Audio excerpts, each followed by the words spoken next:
Welcome to Western Water Weekly, your trusted update on drought, water, and climate issues across the Colorado River Basin and beyond. We're glad you're here. We start with a new study out of China, where researchers used artificial intelligence to investigate long-term groundwater droughts. In the West Leo River Plain, they found that even after rain returns, groundwater levels stay low for years. That's because deep underground aquifers recharge slowly. Human activity like summer irrigation makes things worse, sometimes triggering drought even in years with normal rainfall. The study looked at different climate futures through the year 2100 and found that both moderate and extreme warming scenarios will increase groundwater stress. The bottom line? We need better early warning systems and smarter water planning, especially in places where groundwater keeps farms and cities running. Next, the Department of the Interior has announced a major new effort called the Patriot Program.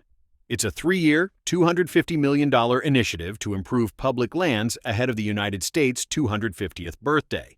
From restoring trails and reducing wildfire risk to training young people in skilled trades, the program blends infrastructure, conservation, and national pride. Every federal dollar will be matched by private contributions to stretch resources even further. It's a fresh take on preserving our shared heritage while investing in the future workforce. Turning to bottled water, demand is booming. A new report predicts the United States bottled water market will reach $22.5 billion by the year 2033. Health trends are a big driver. Consumers are trading sugary drinks for flavored or mineral-enhanced water, and they want it on the go. In the western United States, bottled water has become more than a convenience. It's a necessity. Long-term drought and water quality concerns have made bottled water an everyday solution. But plastic waste remains a challenge, and companies are under pressure to switch to recyclable and biodegradable materials. In Utah, water officials are sounding the alarm. 91% of the state is currently experiencing drought. Spring runoff came early due to above-normal temperatures, and reservoirs are now losing more water than they're gaining.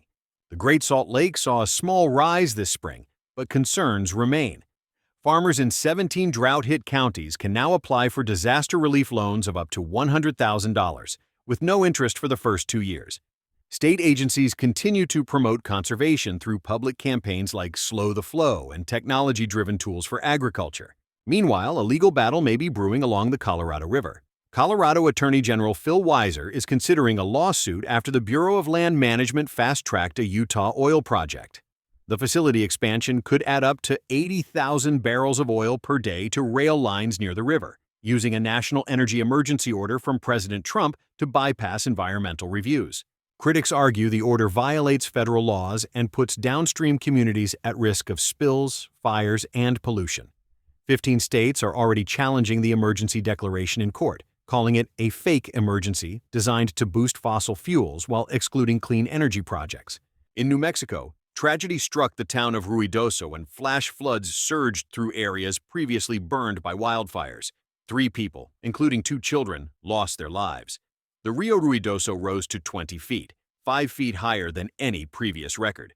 Emergency crews carried out more than 50 swift water rescues. Shelters were opened, and Governor Michelle Lujan Grisham has requested federal aid.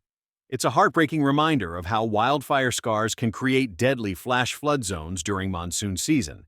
There is some good news this week for a change. The San Bernardino Valley Water Conservation District announced that it has recharged more than 1.5 million acre-feet of water since its founding in 1912. That's nearly 500 billion gallons, enough to supply 6 million households for a year. Using natural recharge basins, the district diverts stormwater into the ground to refill aquifers. This low-tech, locally led approach has been protecting the region's water supply for over a century. At a time when aquifers are shrinking worldwide, San Bernardino offers a successful, sustainable model. And finally, the latest United States Drought Monitor shows a mixed picture. Rainstorms brought relief to the Great Plains and parts of the South.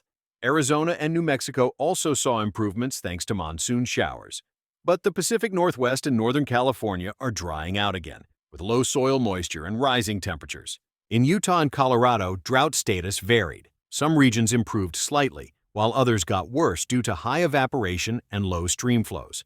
Long-term drought remains a serious concern across much of the Colorado River Basin. Looking ahead, weather models predict thunderstorms across the central United States, while parts of the West, especially Arizona, southern Utah, and Nevada, may see a pause in monsoon activity. This could mean hotter, drier conditions just as we enter the most water-stressed part of the summer. Thanks for joining us for this week's roundup from westernwater.com. Be sure to subscribe for weekly updates, and we'll see you next time.